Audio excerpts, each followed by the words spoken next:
अस्सलाम वालेकुम फ्रेंड्स। मैं हूं मोहसिन रफ़ा और आप लोग देख रहे हैं 24/7 टीचर्स ऑनलाइन। दोस्तों, हमने फाइनेंशियल अकाउंटिंग की क्लास शुरू की थी और आज उस सीरीज़ का हमारा तीसरा लेक्चर है। दोस्तों, आज की क्लास का जो हमारा टॉपिक है वो बेसिकली बॉन्ड्स और शेयर के ऊपर है।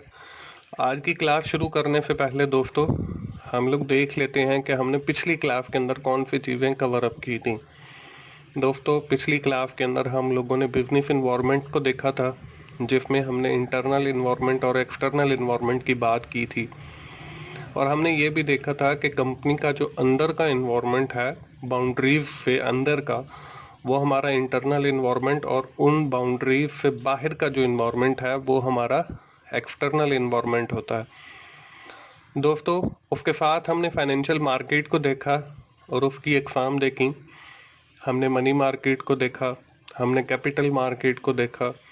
कैपिटल मार्केट जो है वो for a longer period of time के लिए होती है, जबकि मनी मार्केट जो है वो शॉर्टर टाइम के लिए होती है।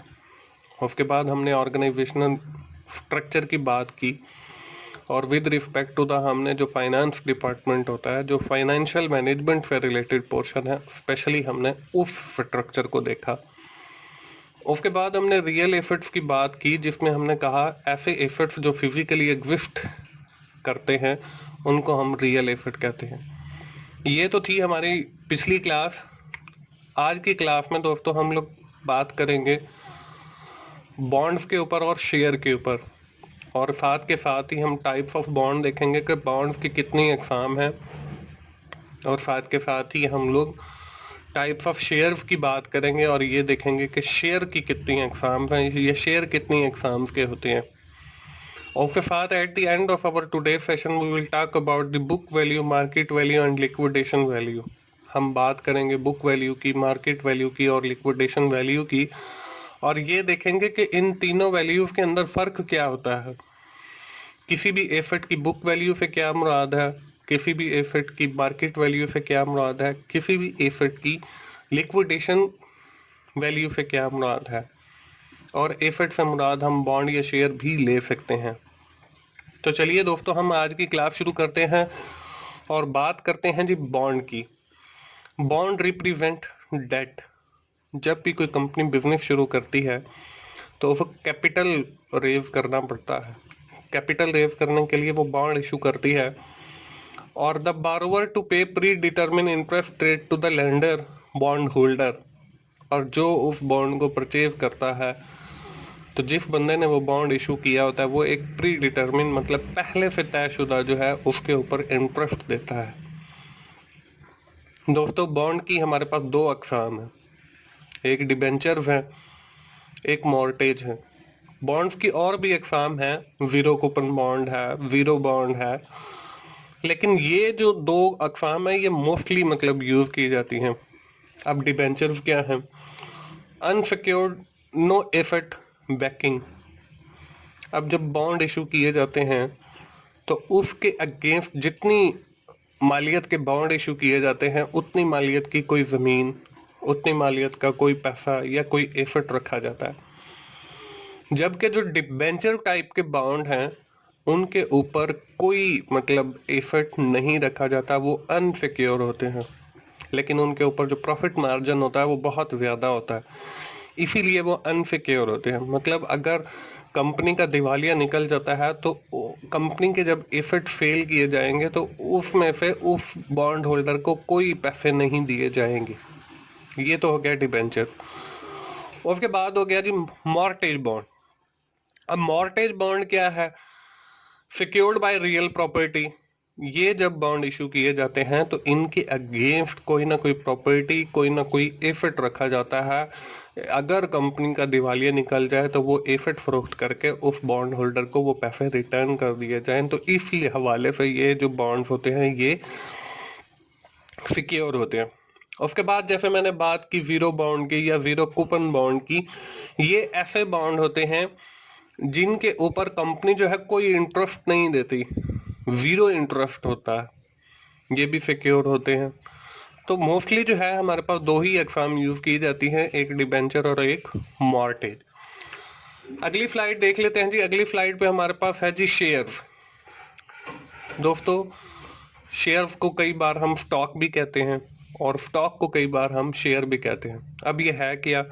स्टॉक और share are paper certificate representing ownership I business. कि स्टॉक या शेयर जो है ये बेसिकली पीस ऑफ पेपर है दैट रिप्रेजेंट द ओनरशिप, जो मलकियत जाहिर करता है इन अ बिजनेस और कंपनी, किसी भी बिजनेस के अंदर या किसी भी कंपनी के अंदर। कि अगर आपके पास कोई शेयर है या कोई स्टॉक है, इट मीन्स कि you are the ownership in that company जिसके आपने वो शेयर या स्टॉक परचेज किए हुए हैं, और उतनी आपकी ओनरशिप है जितनी मालियत का आपका शेयर या स्टॉक है। दोस्तों जैसे हमने बॉन्ड्स की दो अकसाम पढ़ी हैं, इसी तरह शेयर्स की भी अकसाम है। इसमें हमारे पास कॉमन शेयर है, दूसरे नंबर पे हमारे पास प्रेफर्ड शेयर है। कॉमन शेयर क्या होते हैं और प्रेफर्ड शेयर क्या होते हैं और इन दोनों में फर्क क्या होता है वो हम देख लेते हैं। Common share receive a dividend on the companies net income.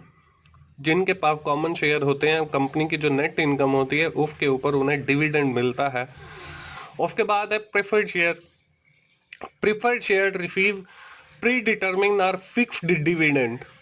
अब जो कॉमन शेयर होल्डर हैं, कंपनी की अगर इनकम ज्यादा है तो इट मीन्स कि the dividend increase with the increase in income. कि अगर कंपनी की इनकम ज्यादा होगी तो उनका जो शेयर है या जो डिविडेंड है वो भी बढ़ जाएगा।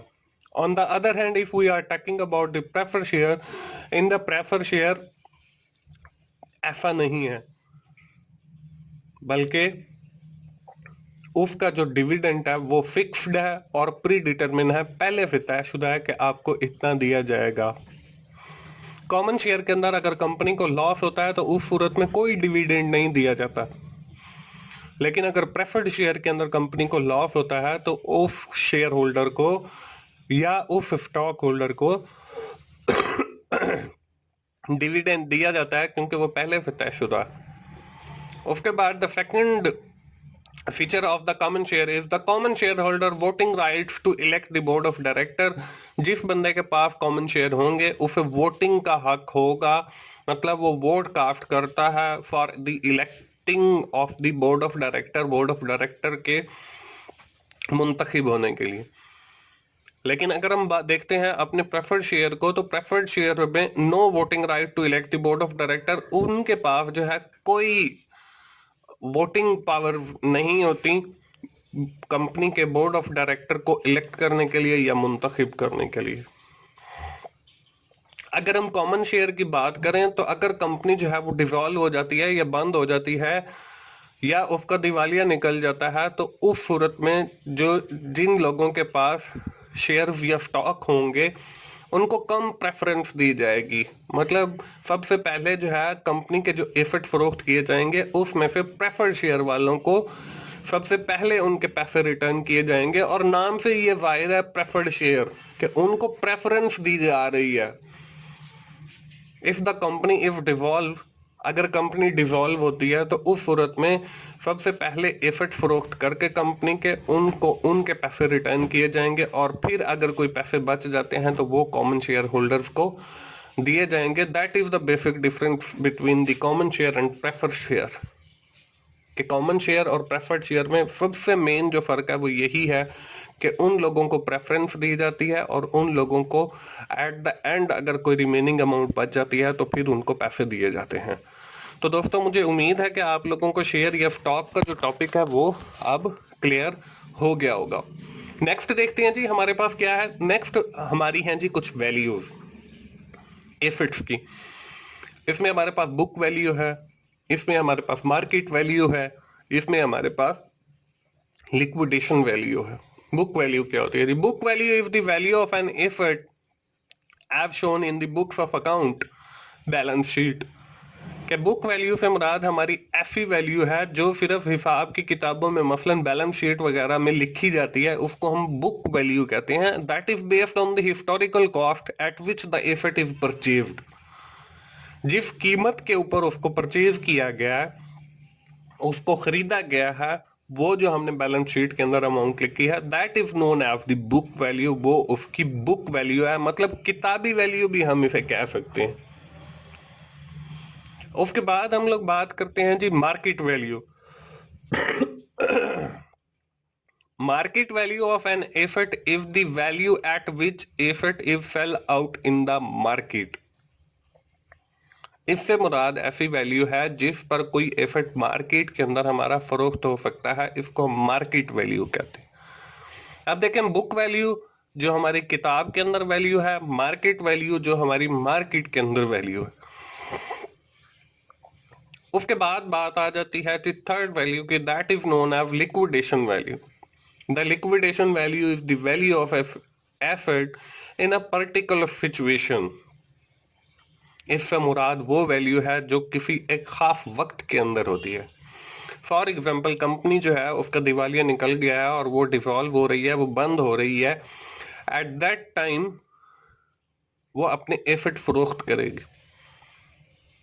जब वो फरोख्त करेगी, फॉर एग्जाम्पल उसने एक एसेट है वो 1,00,000 रुपए का लिया और करेंटली मार्केट के अंदर वो 1,20 का बिक रहा है, लेकिन ऑन दैट टाइम हर बंदे को पता है कि जी कंपनी का दिवालिया निकल चुका है, उसने अपने एसेट को फरोख्त करना है। उस सूरत में हर कोई उस एसेट की वैल्यू जो है वो 70,000 रुपए लगाता है, तो 70,000 इफ द लिक्विडेशन वैल्यू, वो उसकी लिक्विडेशन वैल्यू है।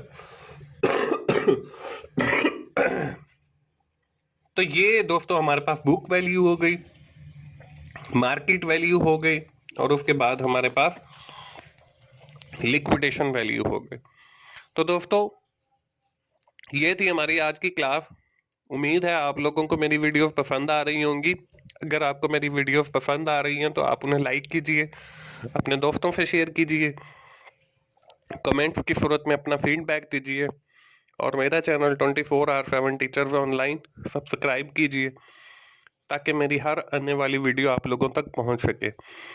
दोस्तों ये जो आप मेरी वीडियोस देखते हैं या सब्सक्राइब करते हैं, ये अगर आप मुझे सपोर्ट करेंगे तो फिर ही मुझे कुछ इंकरेजमेंट मिलेगी और मैं बाकी वीडियोस रिकॉर्ड करूंगा। तो आप ज़्यादा से ज़्यादा मेरी वीडियोस दिखे, ज़्यादा से ज़्यादा लोगों को सब्सक्राइब कीजिए, करवाइए और ख़ुद भी कीजिए। मोहसिन भाई को अगली क्लास तक के लिए इजाज़त दीजिए। थैंक यू वेरी मच दोस्तों। अल्लाह हाफिज़।